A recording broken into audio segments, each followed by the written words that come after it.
So, this is my third video on experiences with pubs, taverns, restaurants.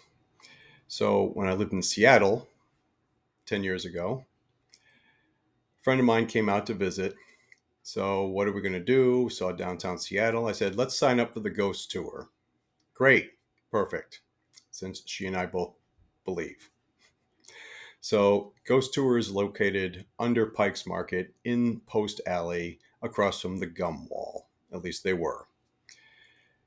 So we sign up. I forget, it starts about 7 p.m. Sun's starting to go down. So we wander a few spots down there, and then we wind up at a relatively well-known pub on Post Alley. Ghost Adventures has visited there at least once. So the downstairs is a pub, but it's actually a full three-story building. Second floor is at ground level on the other side of the building, and then there's a third floor which was unoccupied. So we're given all sorts of ghost hunting equipment, a little EMF meters, EVP recorders, tape recorders, etc. So we go into this establishment, and of course, the pub is still open, so we don't do much there except go directly upstairs, gather in a circle, and we're trying to do EVPs and asking questions, trying to get responses for about the first 30 minutes or so as it's getting slowly darker. And I don't recall anything profound. I think one person got a few voices on the recorder. We did not get anything. But after that, they told us the history of that space. Apparently, till about 5 years previous to us being there, it was a restaurant. It was actually a string of restaurants with short histories. But there was a restaurant there about 5 years before, and they just closed suddenly one night. In the middle of the meal, decided we're closing everyone out. And they threw everyone out and then shut the building down. So it's since been cleared out. But anyway, this is what they told us. So the apparently the last straw for these restaurateurs was two incidents. First incident being one of the maintenance people was in there early before dinner opening, and they were on a ladder changing some light bulbs in the chandeliers that had burned out. So apparently, while this maintenance person is on the ladder, he sees a person walk in through the front door, comes in, walks around the ladder, doesn't say anything, doesn't notice it. And he says hello. They don't respond. Walks to the back end of the building into the next room. Then promptly sees a whole line of people come through in all sorts of period costumes, clothes, outfits.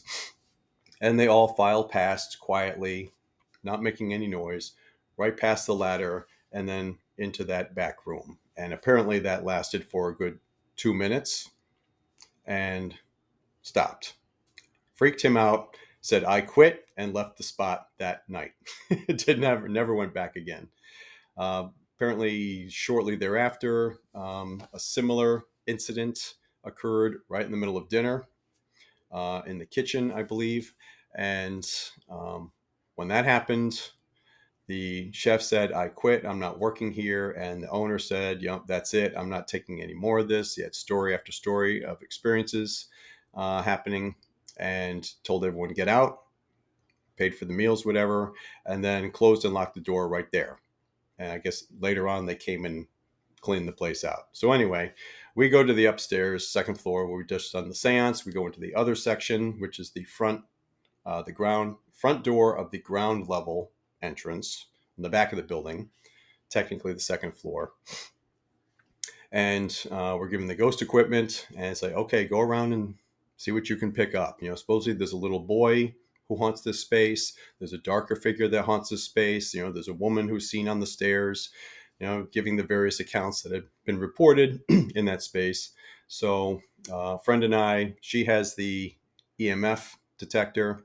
I've just got myself with my abilities, and we start wandering the space, and it's basically filled with junk at this point. So we're wandering around the various pieces of junk, old furniture, boxes, equipment, etc. We were told that the electricity had been shut off to the rest of the building, not to the first floor, but to the rest of the building. So we shouldn't be picking up any stray currents, EMF fields, etc. So we're walking around, and of course, I know and I've heard that a lot of spirits prefer to be left alone. And so they go to the most remote location in the building. So usually the attic, the cellar, dark corners, crawl spaces, wherever they don't think people are going to bother them. So where do I go first? Boom, back corner, darkest corner in the space, working my way around a bunch of boxes and things, pushing things out of the way. I go right to the back corner. Of course, my friend is following me, and get to a little very tiny opening of space, and I walk right into ice cold. Again, like at the location in Connecticut, from belly button down to the floor, ice cold, numb and tingly.